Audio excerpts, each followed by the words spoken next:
Christians in Nigeria have joined calls for an end to killings in Africa's most populous nation.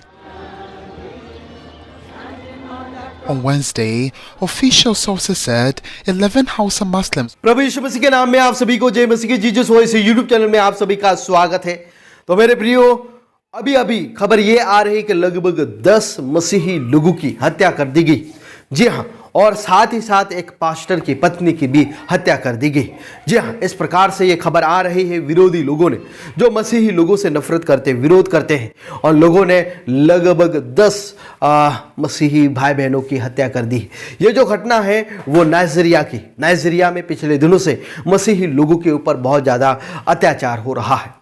कई मसीही लोग शहीद हो गए, कई मसीही लोग प्रभु के लिए अपने जीवन को दे दिया, अपने जीवन को कुर्बान कर दिया, लेकिन ये लोग प्रभु यीशु मसीह को छोड़ने के लिए तैयार नहीं हैं। अभी नाइजीरिया में लगातार सताव बढ़ता ही जा रहा है, लेकिन एक तरफ और भी ज़्यादा लोग मसीह यीशु पर विश्वास कर रहे हैं। जी हाँ, नाइजीरिया एक ऐसा देश है जहाँ पर मसीही होना मतलब बहुत ही कठिन है। 2022 के आंकड़े अगर हम देखें तो 2022 में 5000 से ज़्यादा मसीही लोगों की हत्या कर दी गई थी, और अभी लगातार नाइजीरिया में मसीही लोगों की जो हत्याएं हैं वो लगातार बढ़ती ही जा रही। ऐसी ही खबरें हमें मिलती है कि 10, 20, 30, 40, 50 मसीही लोगों की हत्याएं कर दी गई है। लेकिन नाइजीरिया में अभी भी विश्वासी लोग हैं, प्रभु यीशु मसीह पर मानने वाले लोग हैं। मैं आपको एक बात बताना चाहता हूं, प्रभु यीशु मसीह ने भी दुख सहन किया था।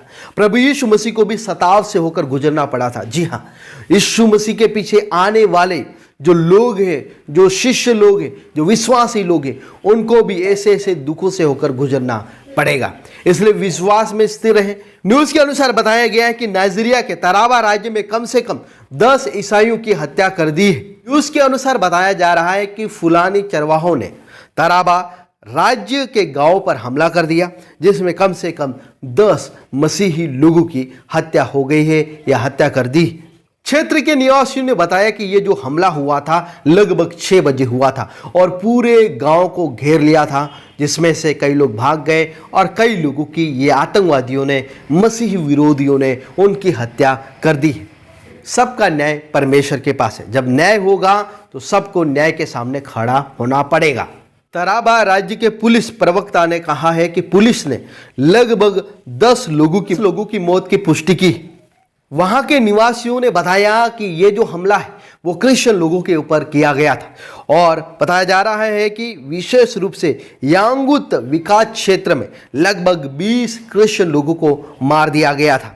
जबकि एक अन्य थॉमस सेमुअल ने कहा है कि ताकुम और उमा काउंटी में 10 मसीही लोगों को मार दिया गया था। तो ये आंकड़ा हम देखा जा सकता है कि 30 मसीही लोगों की हत्या कर दी है। एक विश्वासी जिनका नाम शामुएल है, उन्होंने कहा है इन मसीही लोगों को शाम को करीब 5 बजे मार दिया गया। उनमें से कुछ लोग तब मारे गए जब वो अपने खेतों से घर में लौट रहे थे, और कुछ लोग घरों में ही थे तो उनकी हत्या कर दी।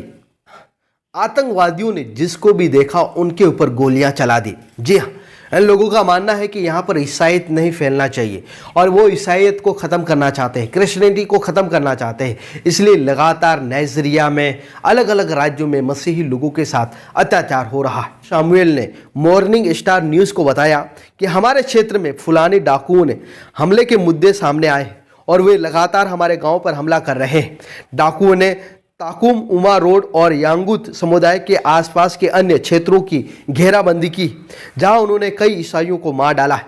ये आतंकवादी सुरक्षा एजेंट की रोक टोक के बिना हमारे समुदाय पर हमला कर रहे हैं। वहां के मसीही लोग काफ़ी दुखी हैं, क्योंकि इस प्रकार की घटनाएं लगातार बढ़ती जा रही। कृपया करके आप प्रार्थना करें, और प्रभु यीशु मसीह ने भी कहा था कि अंत के दिनों में इस प्रकार की घटनाएं घटेगी। मेरे प्रियो, प्रभु यीशु मसीह का आगमन भी बहुत ही निकट है। आप सभी को जय मसीह की प्रेज़ द लॉर्ड।